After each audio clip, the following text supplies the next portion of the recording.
Hey there, skullheads. I am Snags. And I'm Old Silky. And you're not. That's right. Uh, Tonight, kids, episode 98. And now, some people, because of 98, might do a 98 degrees episode, but we're going to talk about a real band and not some bullshit R&B 90s, you know, shit band. I Um, have I have never even heard of 98 degrees. oh, really? They were Yeah. like a Oh, boy band, but okay. Well, Neil Peart aside, says they were above the boy bands and did old school R&B, and I'm like, no, nope. but So instead of wasting another breath on that subject, yeah, we do have to mention the news that dropped this week that yeah, the Alice Cooper group is dropping a new album. Um, and and it's apparently called our influence precedes us, and we have to take this power with obvious precautions because Oh, with great power comes great responsibility. yeah, we Yeah. managed to because of our show on Alice Cooper, you know, uh the band it's We did an sparked episode something in the on the Alice Cooper group. yeah. We And we now we they're covered the group before that before he went solo, just the real all the good shit, and we were real clear that that was the best Alice Cooper shit was the Alice yeah, Cooper group up through Muscle of Love, and they obviously listened because they got back together, the four surviving members, and then they have one song with a riff from Glenn Buxton that he recorded yeah. back in the 90s. So that's a full reunion on that song. And they Glenn recorded passed an away album in called '97. They recorded an album called The Revenge of Alice Cooper. Black Mamba, the first single Single. dropped. It's on Spotify. That's got Robbie Krieger from The Doors guesting on that. Um, I can't wait to finally, hear the another rest of this thing. another Alice Cooper group album. So I'll have one more album to add to my Alice Cooper playlist after Muscle of Love. Be great. Yeah. Um but yeah, we would have possibly caused the Ramones reunion, but they're all dead. Well, maybe if we do another episode or two, they'll come back from the grave and they'll be like Any, zombies. in this day and Yeah. age, anything is possible. Yeah. Elon Musk can find a way to resurrect them. Sure. Um, so anyway, tonight's episode is on the Rolling Stones, part one, the Brian Jones era, which would basically be 61 to 1969. We have been threatening a 3-part Stones episode for a long time, so here we go. Yeah. And this, we've been all over. I would say the Stones are probably the other band that really solidified our friendship all the way back. Um, but Kiss and the Stones. Yep. yeah, but we want to talk about the lineup here. Ian Stewart and Brian Jones formed this band. Ian Stewart was a very devoted blues purist, piano player, and Brian Jones played guitar and really took on the look of a British rock star, early '60s. Um, he gets with Keith Richards and Mick Jagger, and Brian and Keith were solid unit as far as friends goes. But before I get too deep into that, Mick and Keith actually played together as small children and soon lost touch as they went to different schools. And then in October of '61, So you're talking back probably in the late 40s, early 50s. Mick and Keith knew each other as toddlers, and then so 10 years later or so, 1961, there's a chance meeting of them at Dartford train station, in England, and Keith sees Mick, and Mick's got copies of Best of Muddy Waters and Chuck Berry Rockin' at the Hops. Now these records were from America and very expensive imports. So Keith sees Mick's got these records. He's like, "Hey, wow, my old buddy, where'd you get the records?" Old buddy, old pal. Kind of more interested in what you got under your arm. Oh my God, it's El Condor. El Condor in the I got house. the website. We got shirts. We got hoodies. We got Lego sets, Funko Pops. Don't sound so excited. The Rolling Stones. Snagsandsilky.com is the website. Stones. All Rolling right. Stones. Thank you, sir. A little That more was- pep in your step. That was the most energetic sales pitch he's done so far. Yeah, I'm not sure. We'll have to see what's going on there. But anyway, so Mick and Keith kind of reformed their friendship over this bond of blues music. And interesting, those two records, they would cover songs from both of those historic albums on future Stones albums, which always kind of marks that historic chance meeting.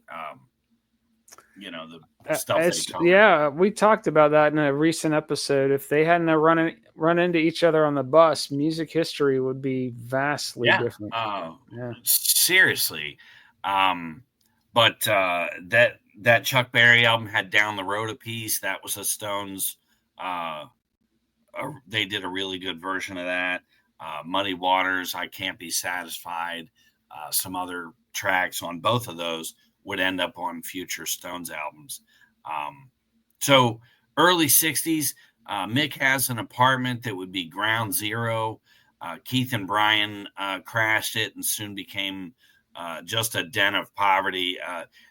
That early image of them living in this little flat in England always makes me think of the hell apartment that you and I had on Courtney.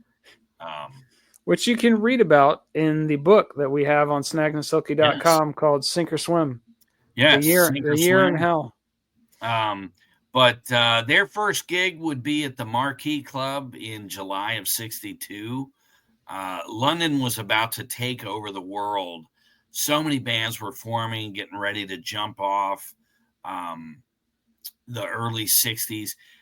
Everybody was into blues music, but I really think what poured gasoline on this whole scene was the American Folk Blues Festival, which toured Europe in 62 and 63.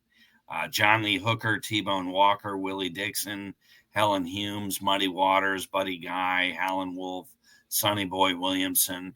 I think even Son House and some of the really older blues guys came over in 63. Kind of a chess vehicle. A lot of the chess people were in on this, but this would just galvanize all these bands. A lot of the bands went to see these tours. Those were released on DVD, and you can see some of that footage. And I swear to God, you can see Jimmy Page in the audience, and just they panned the crowd, and they were all there. It's like when the Ramones played London in the 70s and early 70s, and every famous British punk musician was at that show and went out and formed a band. Same kind of thing. So a common sound in the bands throughout the 60s was severely saturated with blues. until bands coming out of Aston and Birmingham, which were more industrial. I'm talking about Sabbath and Priest. Aston Villa.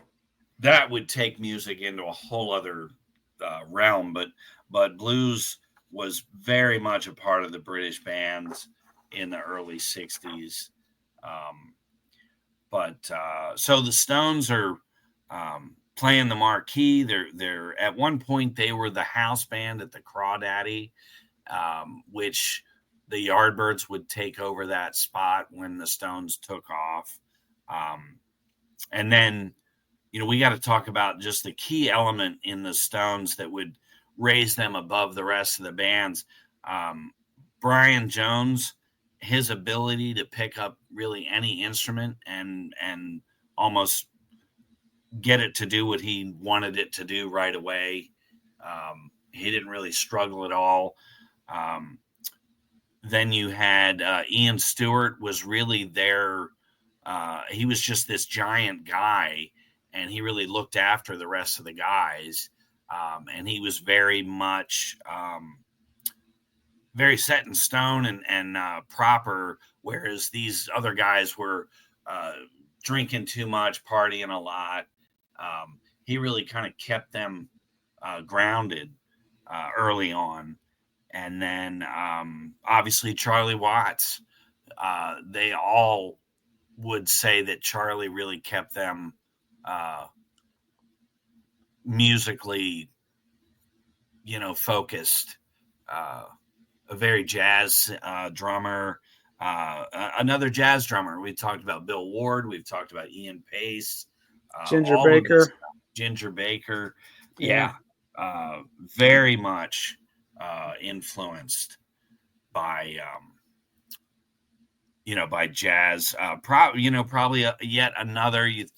We talked about Rush, Gene Krupa, and Buddy Rich. Buddy Rich. Yeah. Those two drummers, really, we owe so much to them. And they were two different styles, two different camps, but I feel like a lot of our drummers that we worship really worshipped them. Yeah, for sure. Yeah.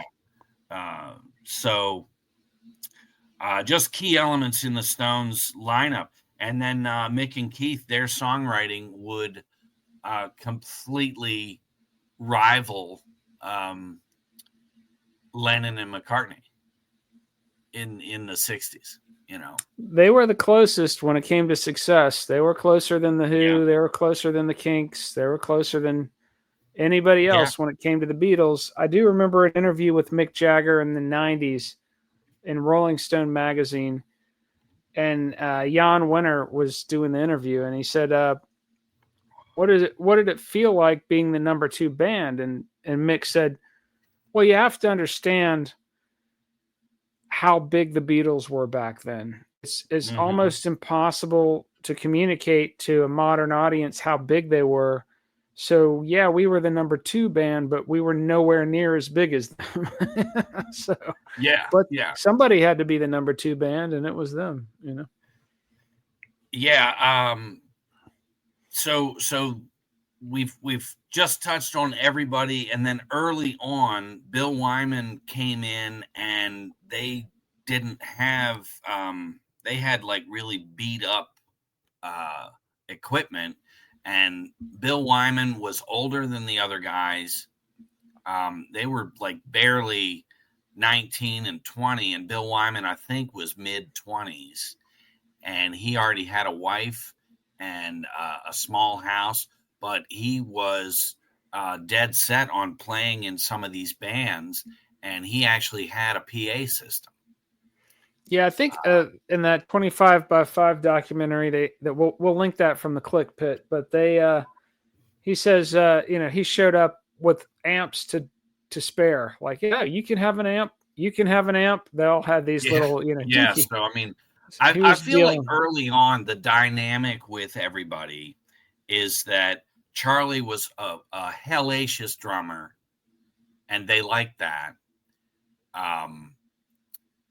Brian could really play just about anything, and Brian and Keith were good buddies. And in that small window of time, Mick was going to sing, and then Bill Wyman, they're like, all right, you've got all these PAs, we'll let you be the bass player. That's how David Lee Roth got into Van Halen, man. It helps to have Yeah, some yeah. gear. Ozzy had a PA. Really? Yeah. Same. Ozzy Zig needs a gig. Right. Yeah. But yeah, so that's the dynamic in the Stones early on. And I would say the Beatles kicked the door open, and the Stones would hold that bastard open. As you said, being the number 2 band. But the Stones, I think, were really a template for bands like the Yardbirds, Aerosmith, Guns N' Roses, just to name a few. When you get past the 60s, and we'll do an episode that focuses more on the 70s next week, but they created the template for 70s arena rock bands. Oh, absolutely. They started that circuit with those kind of shows. It was them. Yeah. And all those bands you mentioned flooded the gates in after them. Yeah. Doing these, But so the songwriting, Mick and Keith, there's a great story. Do you want to tell that? You were telling me earlier. Tell me what story I was telling you earlier. Andrew. So in 63, they take on Andrew Loog Oldham, who was actually younger than them, but he just had an aggressive, almost anti.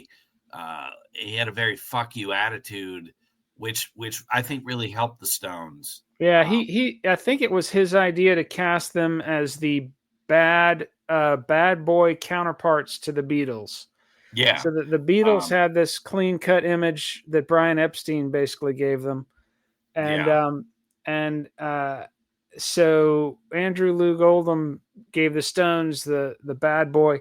In reality, the Beatles were just as bad as the Stones when it came to drugs and screwing groupies and all the rest of it. But their PR was kind of the good guys, and the Stones were the bad guys. And there is a PR there's a PR slogan that is attributed to the Stones that originated with the Stones, which is all publicity is good publicity.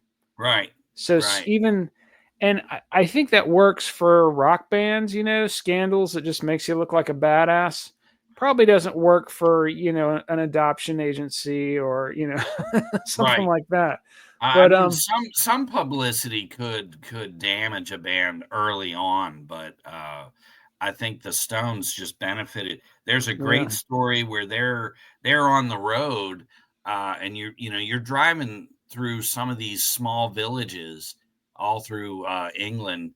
These you got one road in and one road out, and they pull into a gas station, and they've all got to piss, and they get turned out by the owner, who probably also lives there, because that's how it was then. And they're like, well, fuck you. And they just piss on the side of the guy's building, and he catches them. And that made, that and then drug busts and all the rest of it. Yeah. But yeah, they would definitely take on that bad boy role opposite England's darlings, the Fab Four. And then there was stuff like, would you let your daughter marry a Stone? Yeah, would you let your daughter marry a Rolling Stone was like an article that I think they planted that. That was Andrew Loog Oldham's idea. I would think so. But it works. And meanwhile, the Beatles walk in and the fish stop swimming. Yeah. So. The heavens part and light comes through the clouds. Yeah. The one thing though, that you were alluding to earlier, I'll go ahead and tell the story because it's a very short story, which is so the Stones, their first couple albums is just covers. All these songs they love, they're dropping all these cover songs. And meanwhile, the Beatles are being heralded as these genius songwriters. And finally, Andrew Loog Oldham, he's like, this is not going to last unless you guys start writing some songs. And he takes Mick and Keith and throws them into a room and basically stands watch outside the room. I'm not letting you out of this room until you have a song. Yeah. So that's how that started. That's how that genius songwriting partnership that eventually produced spine-chilling masterpieces like Sympathy for the Devil. It all started with it in that moment, and fucking Give Me I think Shelter and Paint It Black and all these Time Is on amazing, My Side. all these Just, amazing songs, which we'll get to. But yeah. Yeah, I think The Last Time is the first one they did. Yeah. And Keith talks about in 25 by 5 how they're like, do we have the balls to hand this to the rest of the guys? Yeah, they were very uncertain of whether it was any good, and this could be the Last Time is a great classic '60s pop tune. It's nothing to be ashamed of. Well, so the one thing before this occurred, well, I want to get into this a little bit now, and we'll talk about this later too. But Brian and Keith were like played off each other really well, and I think Brian was insecure enough that he needed that. He needed that bond, and they're young, and they don't, guys rip on each other. They don't always think about how the other person's feeling, and that's too fucking bad and everything.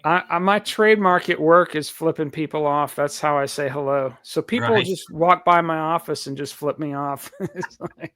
But so I think Brian really valued that bond that him and Keith had, and then there's a dynamic where Andrew, the manager, forces Mick and Keith to start writing, and Brian feels left out.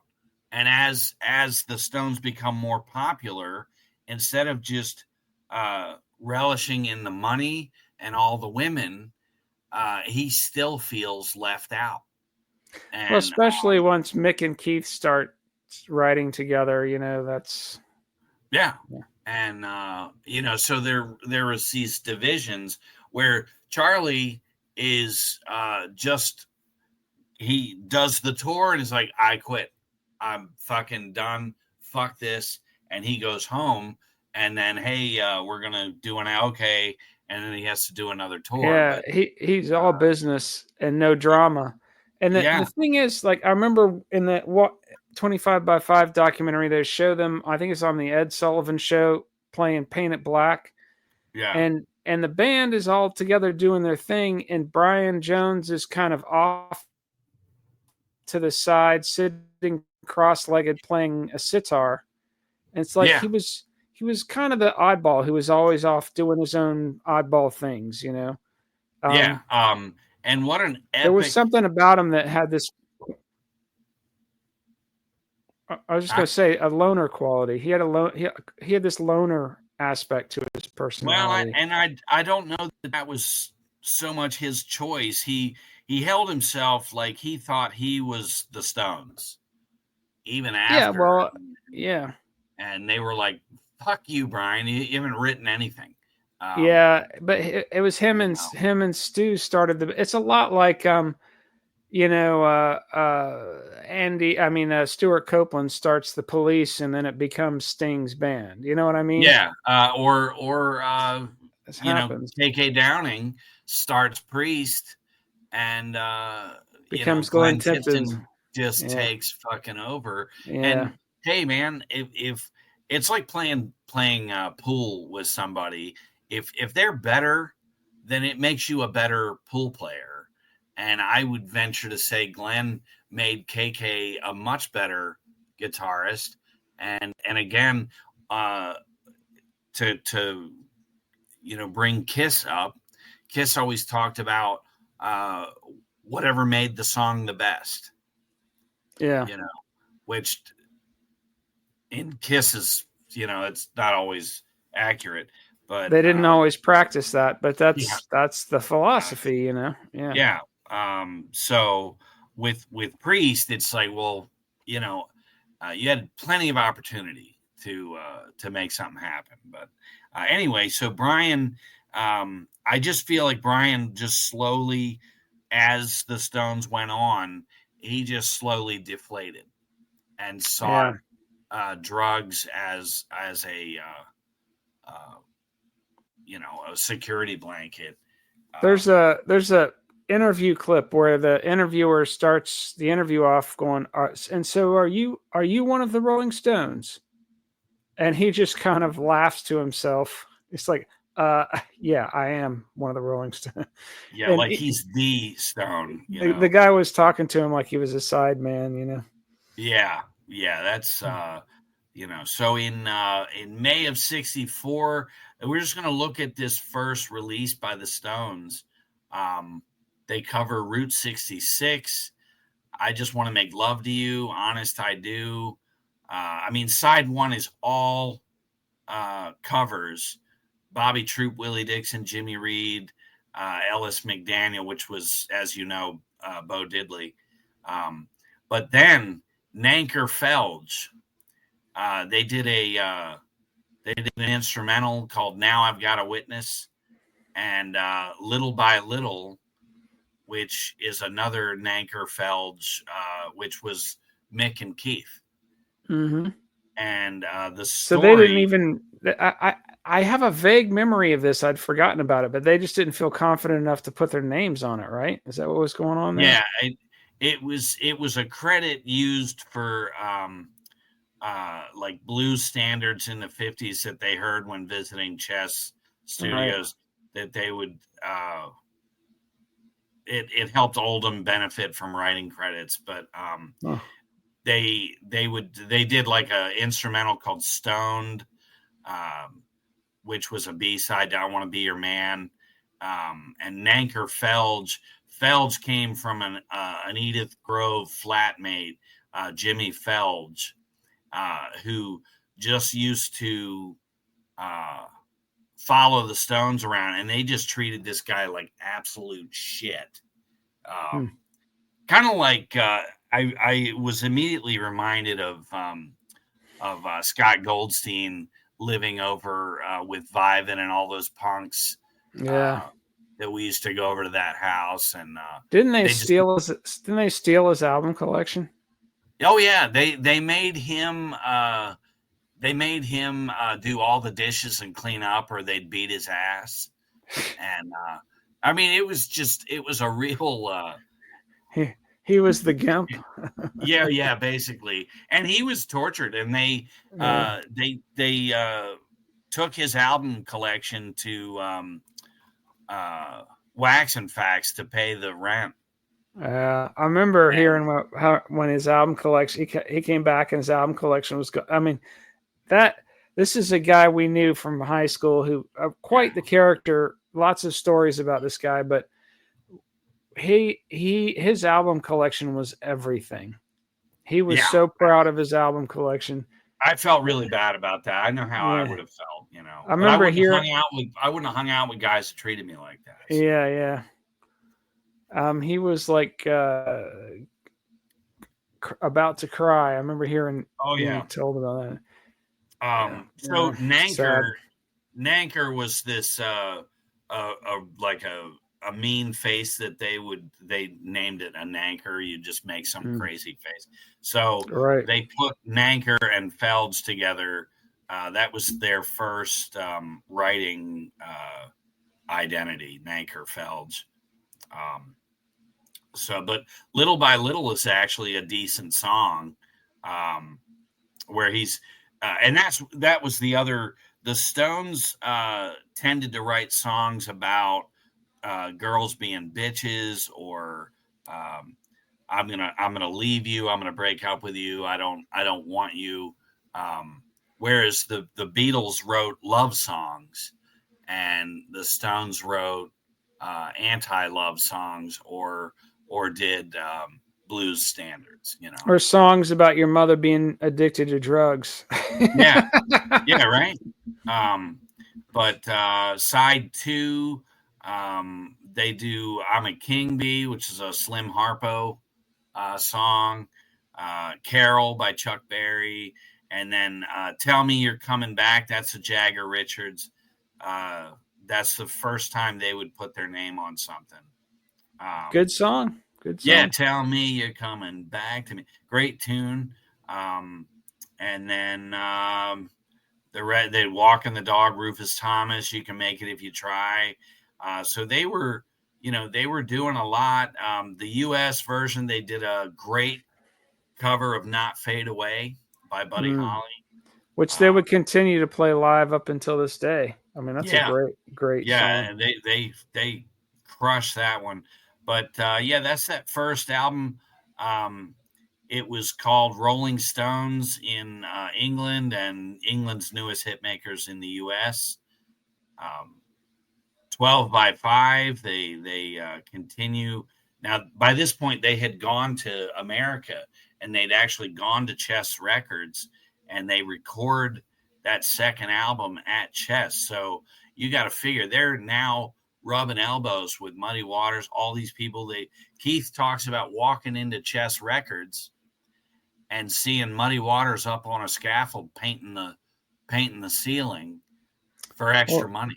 Well, there's a great story where Keith went out drinking with Howlin' Wolf and Muddy Waters, and they're at Howlin' Wolf's house, and Keith drinks so much he passes out. He wakes up at Muddy Waters' house, and the party's still going on. So they just threw his unconscious ass in a car and drove him to the other house, over to Howlin' Wolf's house or something. And to continue the party. And he just says he remembers getting drunk off his ass at Howlin' Wolf. Now, Howlin' Wolf and Muddy Waters were not always the best buddies, so I don't know how true this story is.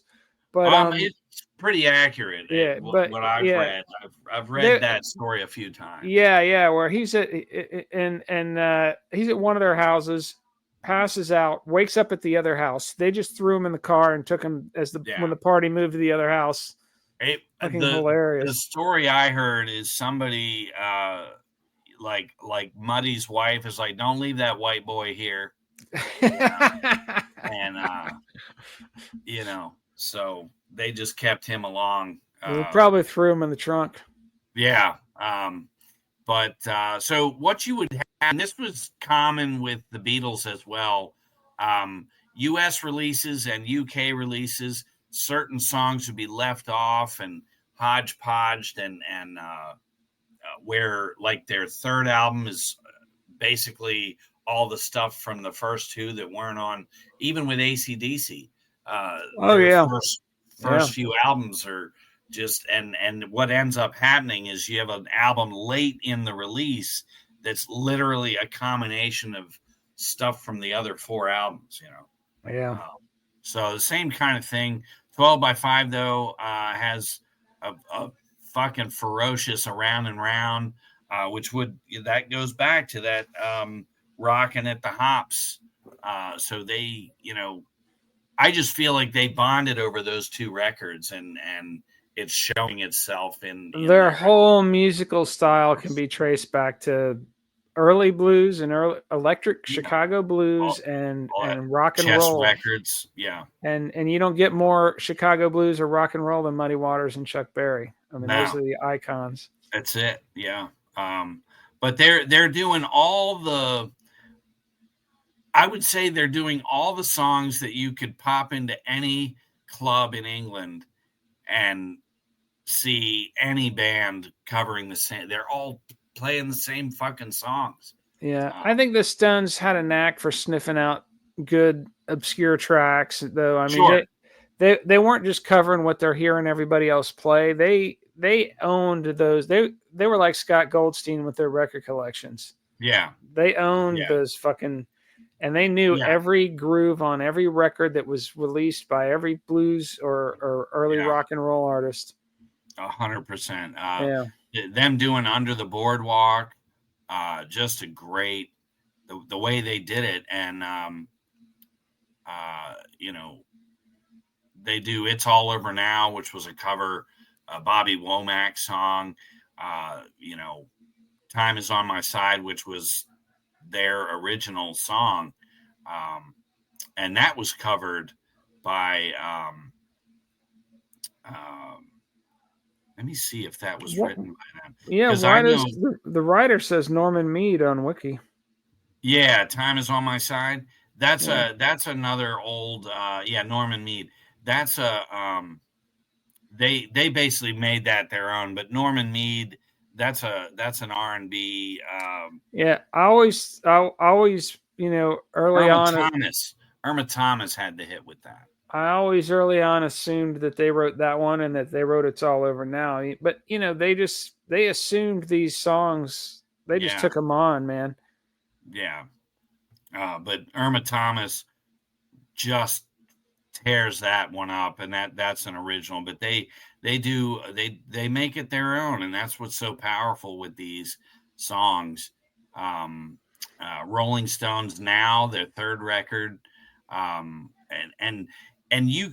I wanted to point out, like, you can really trace their hype or hysteria.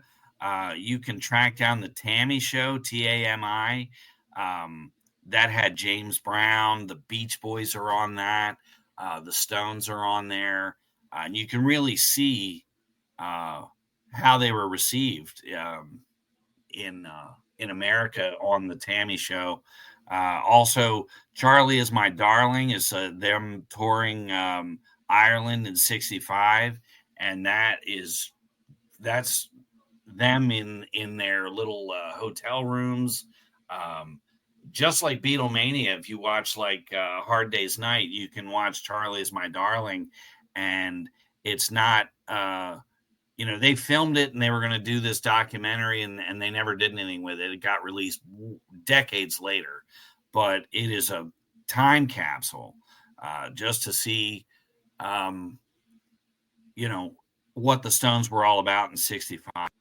Um, the next thing late was this 1+1 Sympathy for the Devil, where that director, some French director, um, just had the cameras and he was filming the Stones in the studio, basically trying to work out Sympathy for the Devil. And you can see footage of Brian Jones just completely stoned out of his fucking mind. Yeah, we're getting a little off track with that, but I Barely gotta look there. up. I gotta look up the director because that was a legendary director. I think that was like Godard or somebody. Hold on a Yeah, I second. think it's Godard. Yeah. Um, Um, but 1+1 is like just this oddball thing.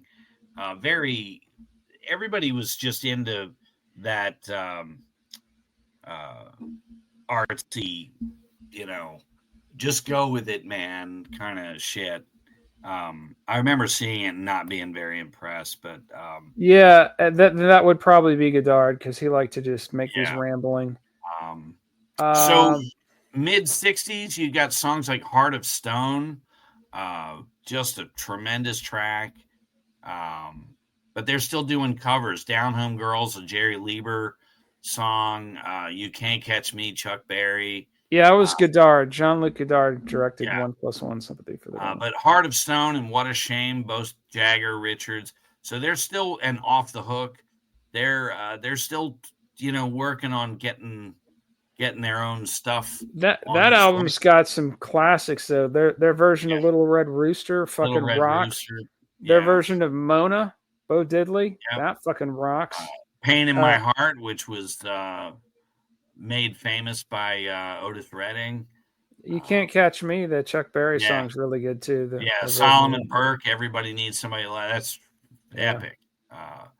But "Out of Our Heads," this was probably my favorite early Stones album. "Out of Our Heads."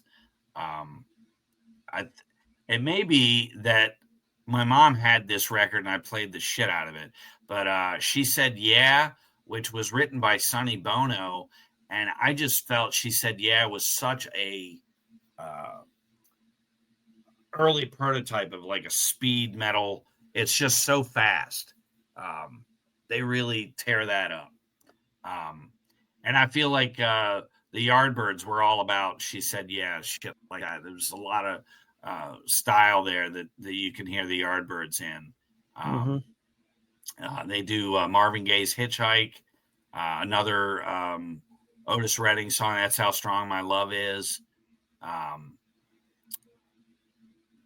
Talking About You, Chuck Berry. But yeah, there's and then under Assistant West Coast Promo Man, that was a dig on all these promotion guys that would come around and take them all over, and that's got an Anchor Felge writing credit on it. Yeah. But yeah, Out of Our Heads, great record. And then December's Children. This would be the last album where, because I think Aftermath is all originals. So this was like their last album that had a lot of covers on it. What am I looking at here? It's December's Children. So yeah, some of Aftermath this, is the next one. yeah. But December's Children, this is one of those I was talking earlier, how you've got stuff from Out of Our Heads, the UK version. You Better Move On was from the Rolling Stones EP. So December's Children became a hodgepodge of all these extra things that had not appeared in the US. Because this was always trippy. You get this December's Children, and track 6 is a live version of Route 66, which came from the Got Live If You Want It EP, which they eventually, a year later, they put out a full-length live album after that EP took off, and they gave it the same title just to make it confusing for record buyers. But then Get Off My Cloud, that was a huge Mick Jagger, and As Tears Go By, another huge Jagger Richards song. Get Off My Cloud is, I think that is it's separated from the rest of the early stuff. You start to get a sense of the Stones that are going to write Satisfaction with that song. It's got this rocking kind of aggressive, just Stones swing to it that they would really expand upon later. They were just starting to crack that door open with that song. I love that song. I sing that whenever I'm marathoning the Stones at work. My coworkers get to hear me sing that one really loud. I just think it's a great fucking song. And Satisfaction was on Out of Our Heads 1 year before, but As Tears Go By. Okay. All right. But yeah, this was just huge. 19th Nervous Breakdown came out in 66. That was a single, but just huge. They were really cutting their teeth on writing songs. And then Aftermath comes out in 66, and Satisfaction was on the US edition. Yeah. But the UK edition didn't have it. Okay. Yeah. Yeah, okay. Well, that makes more sense. Satisfaction is the first song where they really start that sound. And I really think Get Off of My Cloud, just they're really breaking some ground there with that song. Oh, absolutely. Keith mentions that riff. He doesn't remember writing. He would fall asleep playing riffs, and it was on a tape, but he didn't even remember writing that.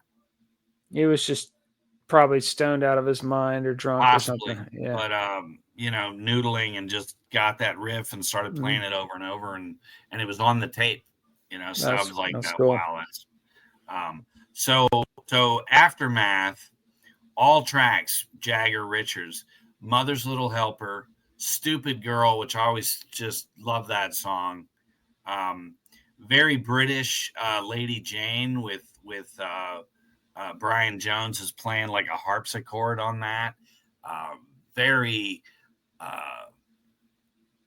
looking over the teacup kind of track, Lady Jane. And it was a huge hit for them. Under My Thumb is on there again. Uh, women, they were almost derogatory towards women. These are all anti-love songs. Not all of Yeah, them, but "Stupid Girl" and "Under My Thumb" are. yeah. "Mother's Little Helper" is a very dark song about, Yeah. Don't You Bother Me. yeah. Going Home is 11 and a half minutes. Kind of a Going jam in home, the studio thing. going home could have been 7 minutes shorter. Could have been 3 minutes. Yeah, there's just the going home, boom, Yeah. boom, boom, boom, boom, Yeah. boom. But I Only think 9 more minutes. I think they were Boom, boom, jamming. boom, boom, boom. I think they were jamming and they thought they would catch something and they didn't.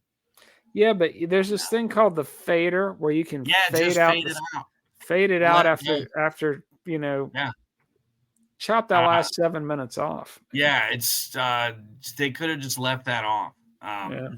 And then High and Dry is a great tune. Out of Time, I love that one.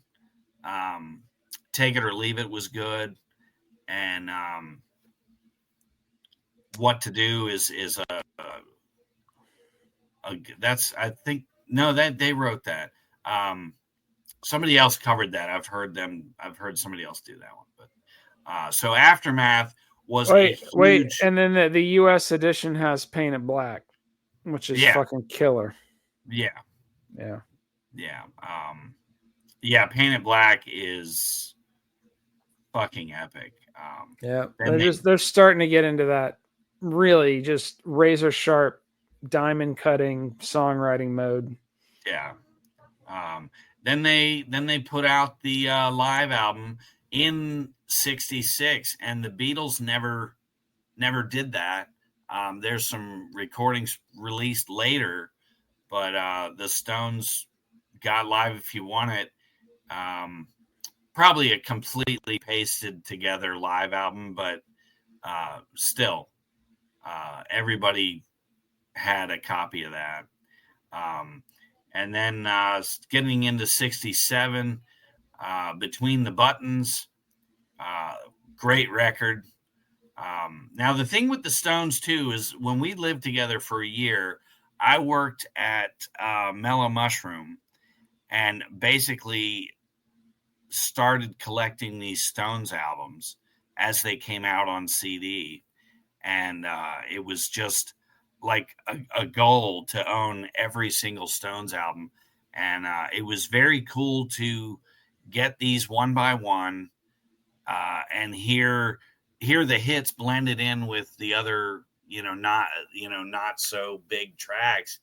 Hearing them as they came out kind of sped up because you're not waiting 6 months. You're getting, I probably bought the first three all at once and shit like that. But I remember us, hanging out and just playing these Stones albums and really learning this catalog, Mm-hmm. firsthand. Backstreet Girl was on Between the Buttons. Connection, a great Keith song, possibly his first vocal, other than backing vocal stuff. US version has "Let's Spend the Night Together" and "Ruby Tuesday." Yeah, Miss Amanda Jones, great song. Something Happened to Me Yesterday. I always thought that was silly as shit. But yeah, Ruby Tuesday and Let's Spend the Night Together. That's the whole reason to buy this record. And then Flowers was like a compilation collecting all these non-album tracks and things that had been left off of the US. So I don't know that the Stones really acknowledge Flowers, but that was a great record in the US because that's how you had Ruby Tuesday, Have You Seen Your Mother in the Shadows, Out of Time, My Girl, Mother's Little Helper, because that was only a single. So it was cool to have that on a record. So I think you need to have Flowers. It's a good one. And then the Ugly Duckling in the whole mix. Satanic Majesty's Request. There's some really good acoustic guitar and layers of guitar work on this record if you tolerate the rest of the songs. There's some good songwriting on here. Yeah. I think Citadel, 2000 Man, She's a Rainbow, and 2000 Light Years from Home are decent songs. Yeah. But it's mixed in with a lot of just studio rambling. Let's be psychedelic. Let's take see the Beatles. This is obviously them trying to copy Sgt. Pepper, and the Beatles made an album that sounded great when you listen to it on LSD. The Stones took LSD and then recorded an album. There's Right. a difference. There's a difference. But so singles from this record are really good. Dandelion is really good. And then there's a song called We Love You, which has like a prison cell closing. And we love you. Yeah. And of course we do. The Who would cover that song so that the Stones would get money for a drug bust that involved Mick and Keith. Nice.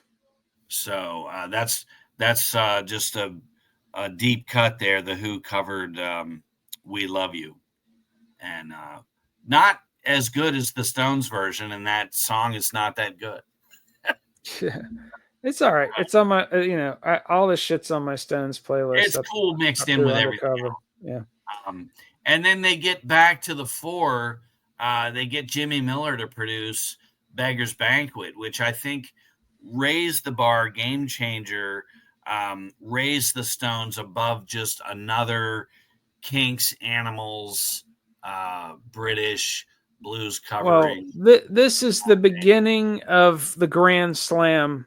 4 albums that are just untouchable. The apex of it's of all those songwriters. Beggar's Banquet, Let It Bleed, Sticky Fingers, and Exile on Main Street are just amazing. It's what's based the rest of their career. And they throw down the gauntlet on the first track with arguably their best composition ever, Sympathy for the Devil. Just an amazing song. If you thought I was singing Get Off My Cloud loud in the office, I sing the fuck out of this one. Yeah, that's epic. This whole album, No Expectations, Dear Doctor, Parachute Woman, Jigsaw Puzzle, Street Fighting Man, Prodigal Son. There was at one point my boss came by without my knowledge, stood outside of my office with his cell phone and recorded me singing Street Fighting Man. Nice. And as you can imagine, I sing a little bit off key. And so it's like sounds like Mick Jagger. Exactly, of course. And so the next company-wide meeting, he's like, "Oh, I got to play this for everybody." Oh, there you go. Fires up me. What can a poor boy do? But I mean, Stray Cat Blues is amazing. Factory Girl, Salt of the Earth, Mick and Keith sharing vocals. Yeah, and they cover Wilkins. They cover Robert Wilkins' "Prodigal Son," which was like a 6 or 7 minute song that Robert Wilkins' version is, and that was like unheard of to make a blues song that long. So anyway, Beggar's Banquet would be just the beginning of where they were going, and I gotta blame Keith's friendship with Graham Parsons. Graham Parsons gets into the Byrds and really turns their next album into a country classic, The Sweetheart of the Rodeo. This was all 1968, and I think you had Easy Rider. They go In Search of America. You had all this stuff happening late 60s, and people were kind of getting back to their roots, and country music was really got a shot in the arm by the younger hippie kids that were, of course, following all the rock stuff. But at that time, I think rock and country were very close together. Yep. But anyway, so the other thing you can check out video wise, the Stones in Hyde Park in '69, that would be a memorial for Brian Jones. The next album is Let It Bleed, and this would be Brian Jones' last. He only contributed to 2 songs on that record. What songs? I think you're going to have to look that up, which I'm right here to do so if it tells us. I can ask. I'm going to ask AI. AI will tell me. AI has all the answers. Sure. But yeah, they Let It Bleed is another game changer. Beggar's Banquet. Right after Beggar's Banquet, they hit you with Gimme Shelter, which still to this day gives you chills. Amazing song. I fucking sing the fuck out of that one too. Love in Vain, a Robert Johnson cover that they worked their asses off because Mick and Keith didn't want to just do a duet on Love in Vain. They wanted Charlie Watts and Bill and Brian. They wanted the band involved in that song, and they went round and round. The other guys were like, "You guys should just do that to the 2 of you," and I would love to hear that version. All right, so here's the deal. On this album, Brian Jones played auto harp on You Got the Silver, and he played the conga drums on Midnight Rambler, and that's it. Wow, and that's it. So that was Midnight Rambler is another one, just phenomenal, man. The live version in Gimme Shelter, where they just drop the whole building comes down when they have you heard about the swamp? Yeah. Oh, dude. Yeah. Oh my God. Keith Richards, that's his favorite Stones song is Midnight Rambler. And on that live version, which is on Get Your Yayas Out, when they drop the whole, boom comes down, you hear someone in the audience go, "God damn!" I always love that. Always love that. Yeah. But anyway, yeah, go ahead. But it's in the middle of all this that Brian Jones, is fades out. Did he die while this was being recorded, or was it after they were done with the recording? No. So in June they kick him out of the band, June of '69. Right. They basically just say, "Look, you're," and he knew he was being kicked out. He knew. But so previously they wanted to change the background. Keith and Brian and Anita Pallenberg, they decide to go to Morocco solely to get drugs and, but they road trip it. At some point, Brian gets sick and literally has to go to the hospital. Well, he goes off to the hospital, and Keith and Anita continue to go on the road trip, and it's the 2 of them in the back of the car, and they end up fucking. And apparently, if you read Life, Keith Richards' book, great book. We'll link that in the click pit. That's a killer another book is The True Adventures of the Rolling Stones. That's amazing. Stanley Booth wrote that one. But apparently Brian and Anita fought to where Brian had no problem smacking her around, and Keith really did not like that. And so he basically got her out of an abusive relationship. Yeah, exactly. Yeah. and that's what I was going to say, really. But the shift, I think, with Brian and Keith started when Mick and Keith started writing together, and then just like the Ramones, Johnny and Joey, that friendship would never be recovered. Yeah. And I think Similar situation. Yeah. I think Brian was just really kind of heartbroken, lost control of the one thing he ever did was get the Stones together. Yeah. They took his band and they took his girl. Yeah. They probably kicked his dog on the way out. Yeah. But so he gets kicked out in June, and then July 3rd, probably a few weeks after being kicked out of the band, he's found dead in a swimming pool. And there's theories about that too. There's some July 3rd, yeah, 1969, and 1 year to the day later, Jim Morrison dies in a bathtub in Paris. Brian Jones found dead in a swimming pool. Water, people. There are some theories that there's a handyman there. Who lived Frank on the Thorogood. estate. Yeah, Frank Thorogood. So it's possible dispute on his deathbed said he drowned Brian Jones. Yeah. So yeah. Who knows? The other possibility, Bill Wyman in his book, Stone Alone, which it's a good book, Stone Alone, but there's a lot of bitching and crying. And I don't believe Bill Wyman ever had to go become a greeter at Walmart. I believe Bill Wyman got to bang a lot of groupies. Right. Yeah. Did he ever have to drive to and from the same windowless office and stare at a computer all day for the rest of his life? Not to my recollection.